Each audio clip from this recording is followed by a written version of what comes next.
safari njema kwa Mungu. Mungu akubariki.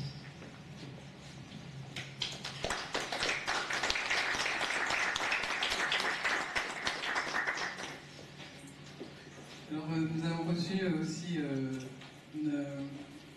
un message du professeur Chitungu Kongolo de l'UNILU que Papa Cheikh Fita va nous partager.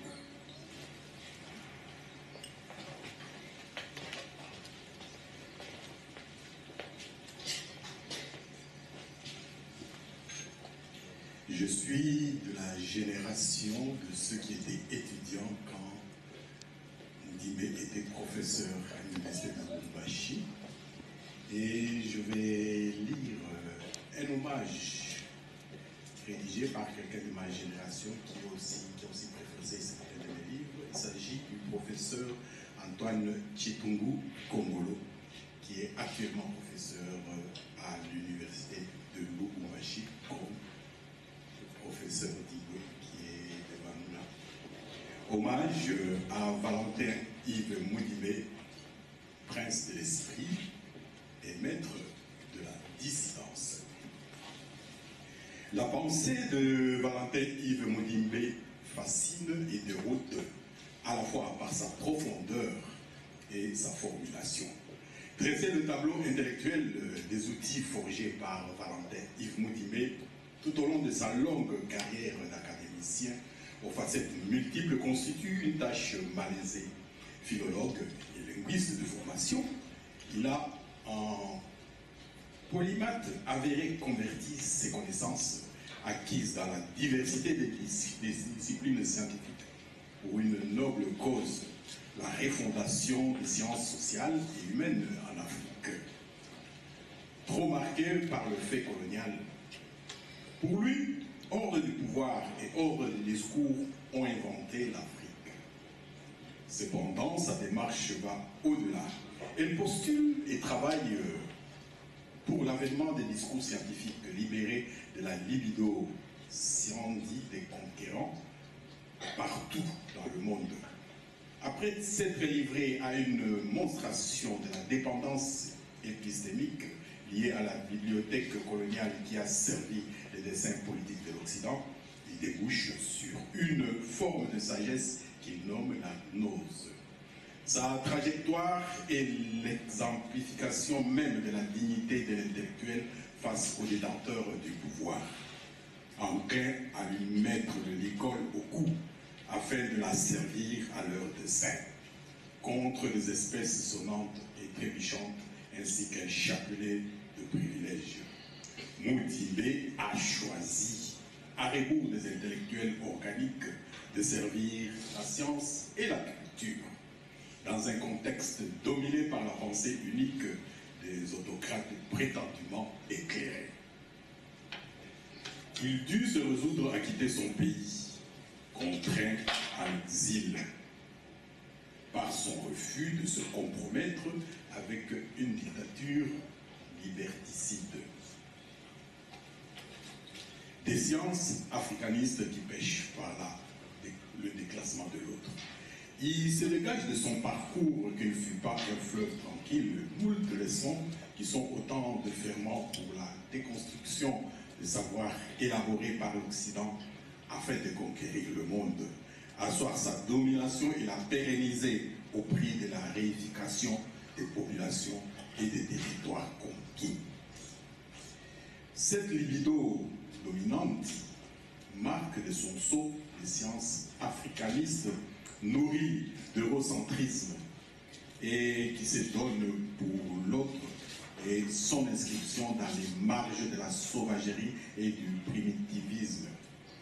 Le discours de l'Occident sur l'Afrique depuis le XVe siècle, marqué par les voyages dits de découverte qui ont eu comme corollaire la traite négrière, l'esclavagisme et la colonisation jusqu'à nos jours, porte le poids d'une culture ainsi que les stigmates d'une domination.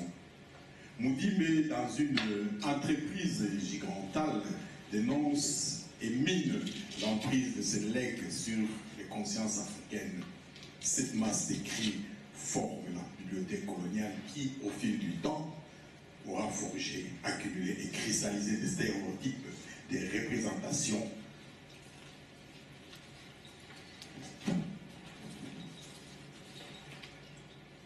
sur le continent primordial et sur cette population supposément attardée, au point d'influencer les filles et les fils de l'Afrique et de déterminer leur destin. De la bibliothèque coloniale.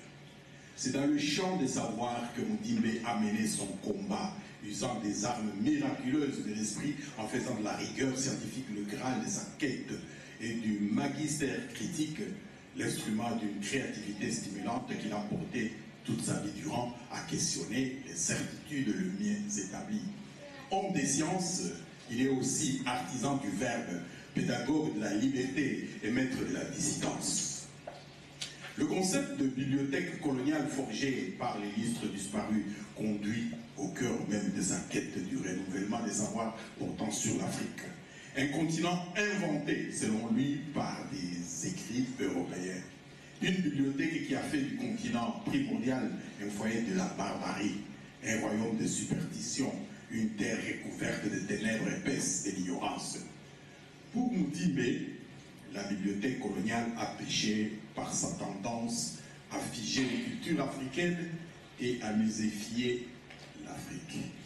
Une négation scandaleuse d'un fait essentiel, à savoir la dynamique des cultures travaillée par un incessant bouillonnement des imaginaires sous-tendus qu'elles sont par la volonté de s'affirmer face à la domination extérieure, qu'elle soit économique ou culturelle.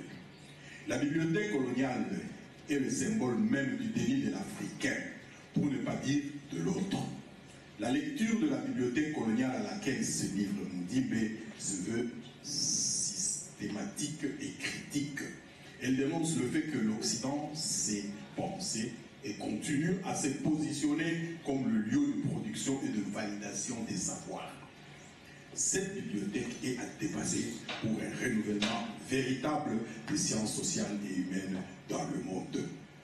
Nombreux sont les ouvrages qui ont été consacrés à Mudimbe. Ces exégètes sont issus d'horizons linguistiques et culturels diversifiés, tout en excitant d'une grande variété de disciplines scientifiques. Ils donnent à lire et à comprendre que l'œuvre magistrale résonne à l'échelle planétaire. Elle bouscule, à bon escient, les frontières des disciplines, grosse avec vigueur les idéologies dominatrices, minant conservatisme et dogmatisme, nourri de ferments de l'eurocentrisme. Le savant congolais a déployé un arsenal argumentaire imparable afin de mettre en exergue la collusion scabreuse entre savoir et pouvoir. En l'occurrence, il a illustré le lien consubstantiel entre les savoirs coloniaux, l'ethnologie et l'anthropologie, la géographie, l'histoire et bien d'autres, et l'ordre colonial que ces disciplines ont consolidé et pérennisé en enrichissant les rayons de la bibliothèque coloniale. Enfin, de l'écart et de la dissidence. Comment Mudimbe se définit-il? Quel destin s'assigne-t-il?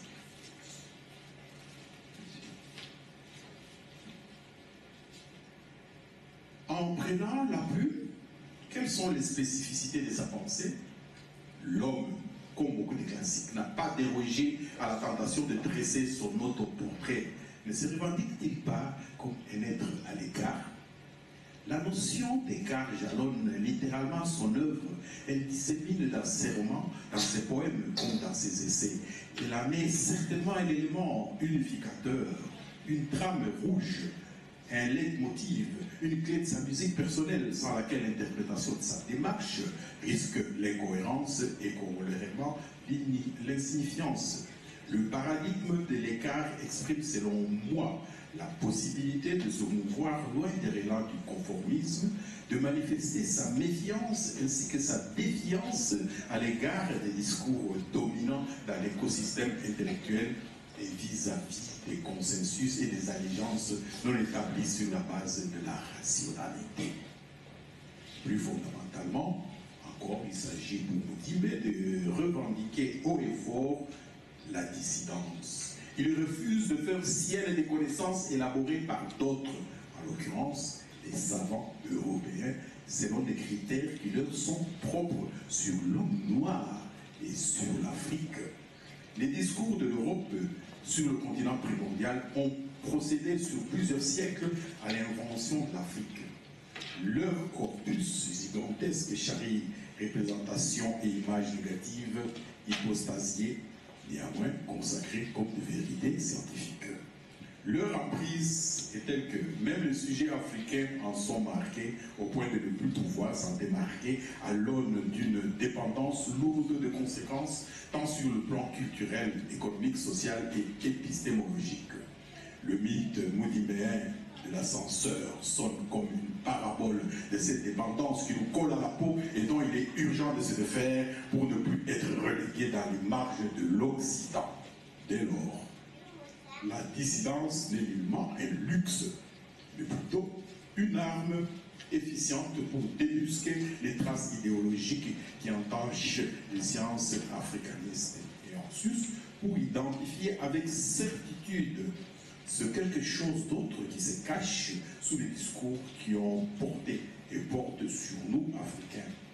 Récits d'explorateurs, écrits missionnaires, ouvrages ethnologiques et anthropologiques, encyclopédies, manuels scolaires, etc.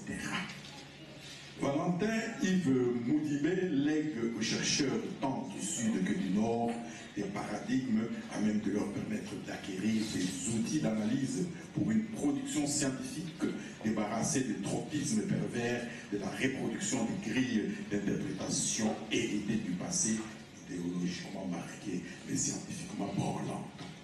En l'occurrence, la bibliothèque coloniale constitue un concept précieux et fécond sur les chemins d'une science non pas universaliste, mais universelle, car nourrie par une multitude de terreaux culturels. Rendre hommage à Valentin Yves Moudimbe, c'est faire mémoire d'un homme d'exception dont le legs à l'humanité s'avère incommensurable, dont la trajectoire terrestre aura incarné avec tous les superlatifs d'un cursus honorum quintessentiel.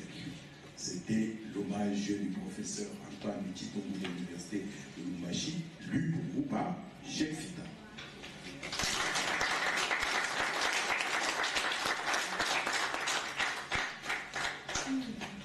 Alors, je vais aussi quand même donner la parole à papa Christian-Joseph Kagodi, qui est aussi professeur et qui a eu M. Moudimbe comme professeur à l'époque.